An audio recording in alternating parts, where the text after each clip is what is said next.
Hi and welcome. It's Peg, and today I am doing a tutorial for My Creative Year. That is a Facebook group, and they do all kinds of tutorials and things throughout the year for you to help you grow in whatever it is you're doing artistically. So, one of the things that I haven't visited lately is watercolor. I love watercolor. I love the translucency. And I just want to talk to you a little bit about watercolor and what I do. Now, when I first started out, I got some of these cheap watercolor sets, and there's nothing wrong with these. However, you can see that they are not transparent the same way as a good watercolor is. So if you're happy enough with something like this, that is not, this is more to me on the line of a gouache than a watercolor, then by all means go ahead and get something like this to get you started. These are inexpensive sets. However, if you're going to get an inexpensive set, I would recommend something like the Winsor Newton or, a better watercolor company. This one is from Prima. This one is from Jane Davenport, and you can see it's the same thing. It is actually more like a gouache than a watercolor. Just compare the two. Here's Jane Davenport's kind of tealy color, and here's a cobalt teal from Daniel Smith. And can you see the difference in the two? That's why I prefer these higher quality. Now, you don't have to get them all at once. And what I did was I went out and bought tubes of colors that I liked, and I bought a palette like this, and I created my own palettes of watercolor to take with me so that, it's the colors that I'm going to be using, and I don't have to have what somebody else has pre-selected for me. It's my colors. So these are, I don't know, $10, $13, something like that on Amazon. I'll try to put some links in there for you, but not terribly expensive. The journals that I work in, honestly, one of my favorites is this one from Strathmore. This is a 400 series Strathmore watercolor book, and it's a nice size. I think this is maybe 5 by 8 or something like that, but it's a nice size to work in. I got this one. I haven't even touched it yet, and I'm not sure how it's going to work with the watercolor, but I'm going to test it today. And it's the Dina Wakley Media Journal. It's called Heavyweight Cotton Paper. And Dina Wakley, she puts gesso on everything. She puts acrylic paint on everything. Not sure why she came out with this cotton, but I thought, rather than that, I'm going to try playing around. Let me just get some of this color in here.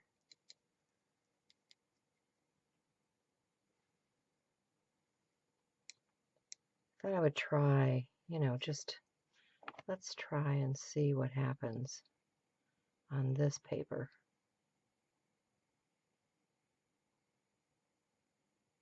Because what I want to do is create some areas for me to play with later.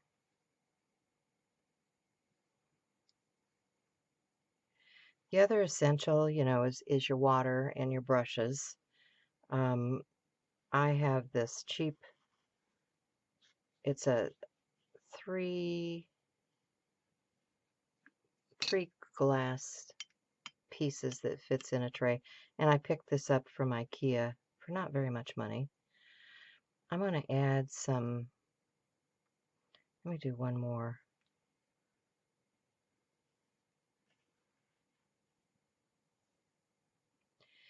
The cotton is nice, but, I want to doodle on top of this, and it may be too rough for me to do that sort of thing. So we'll see here what we get later. So I'm just going to set that aside. we'll try this on several different things, okay? This one, you know, I told you about this one. It's a Strathmore.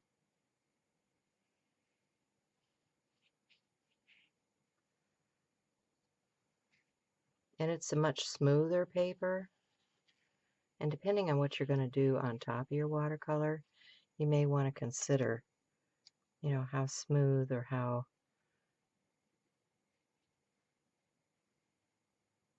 bumpy your surface is.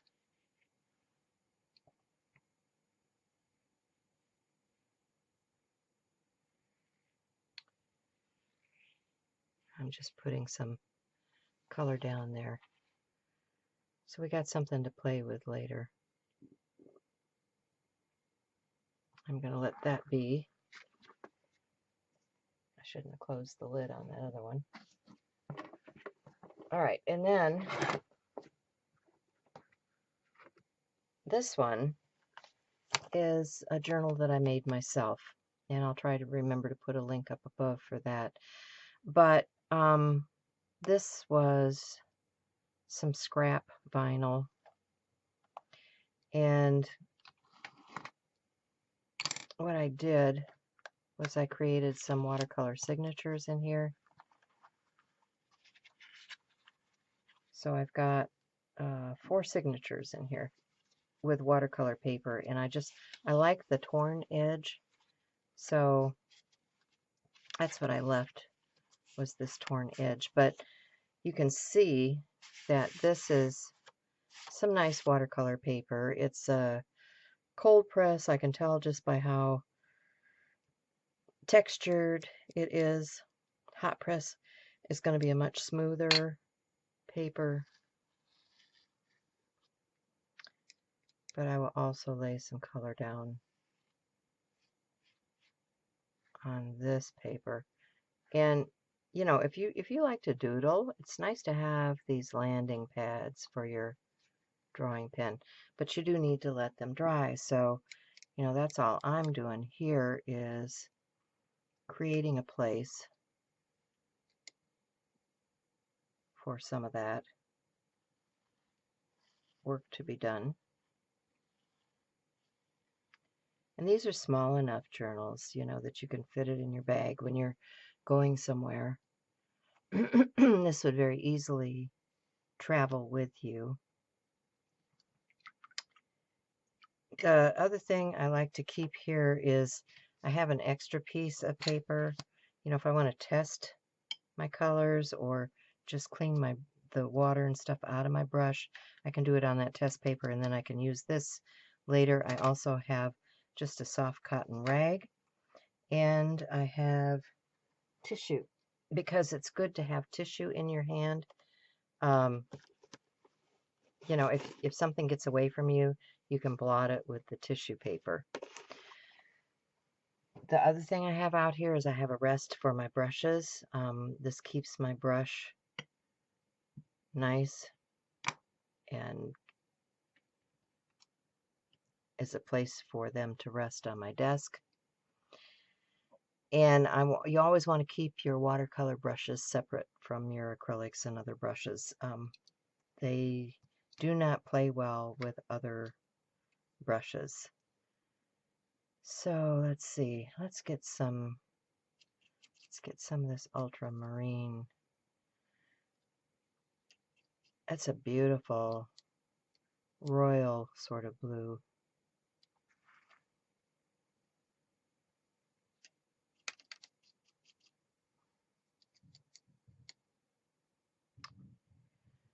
Put some of that on this piece over here.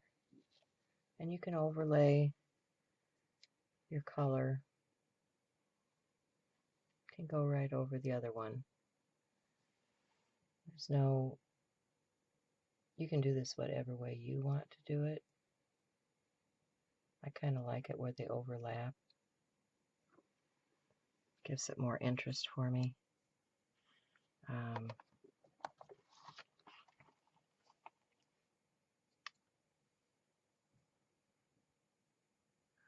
Let's come down here.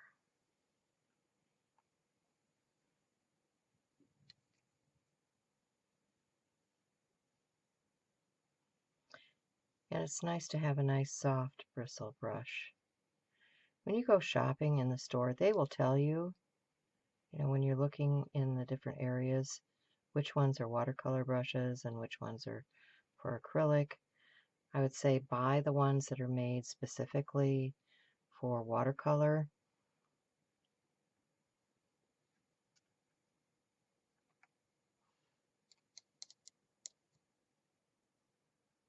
This is a beautiful blue.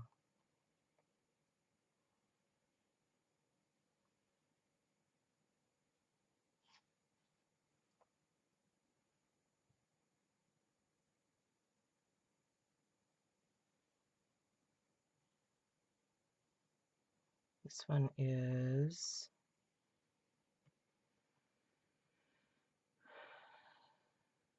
Phthalo Blue from Daniel Smith.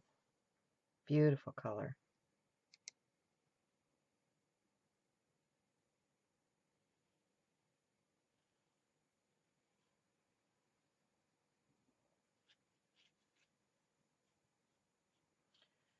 So, there are a number of products out there that you can get that you may even have in your stash. Don't go out and buy watercolor if you have other things that you can utilize.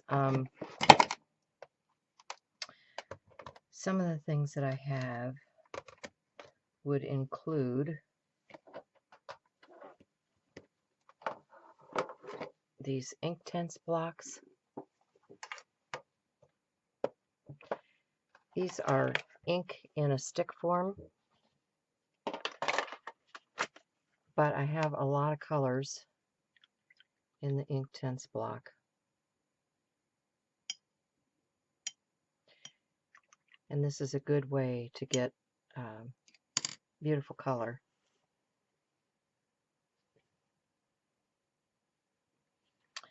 I also have metallic watercolor. Now this is a misnomer. These are from Koi. And the metallic, well, these are from Koi, and then a few that I have mixed myself. But they are not translucent like your other watercolor. They're more like medium that's holding your pigment powders, and don't expect this to behave the same way that your translucent watercolors do. Even if you're getting something that's supposed to be a better quality like the Paul Rubens, these also are not going to behave in the same fashion. Let me get a color here out of the Paul Rubens. See if I can get this wet enough to.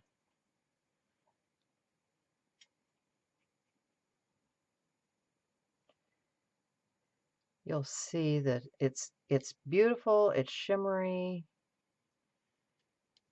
but it's not going to be as transparent as the others. Let's get some of that on here.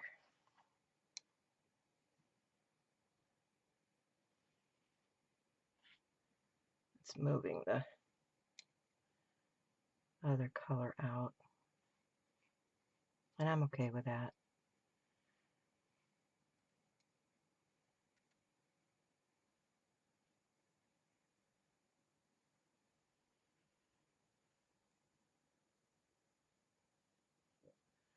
Actually, it's doing better than I thought it would. It's a lovely color. But Paul Rubens, we're talking money now. It's going to cost you quite a bit more than these other metallics. Let me try another. What did I do with that?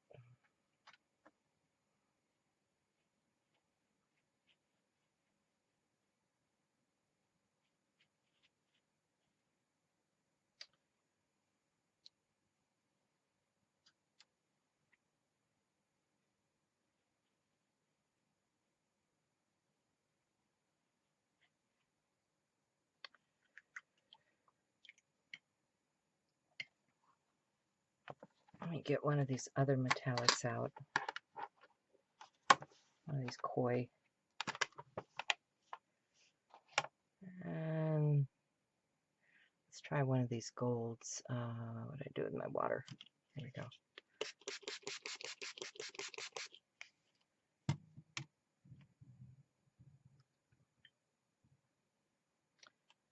Just going to pick up some of this gold.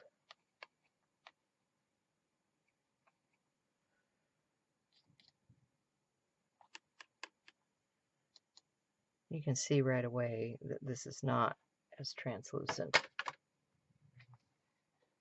Pretty color, but not the same as the Paul Rubin. Of course, it's probably half the price of the Paul Rubin too, so there you go.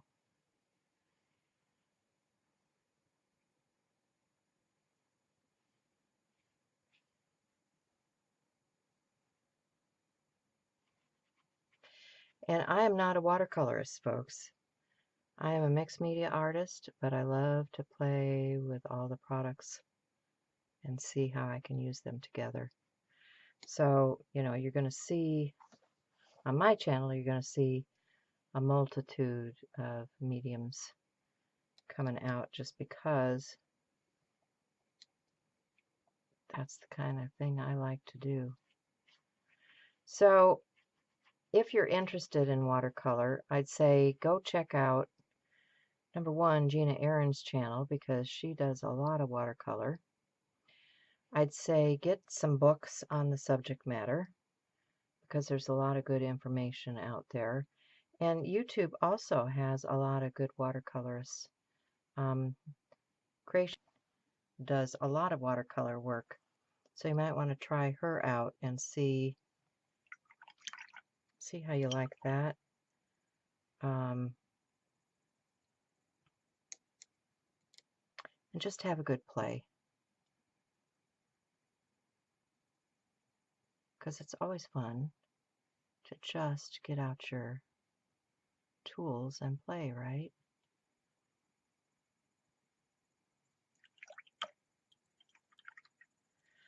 Okay, so remember, from me to you, this is for my creative year.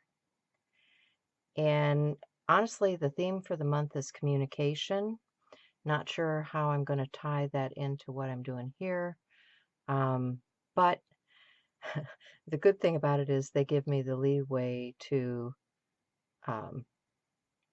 choose to do what I want to do with that. So I choose to just communicate what I do with these products with you. So I hope you enjoyed this, and I'll see you again soon. Bye for now.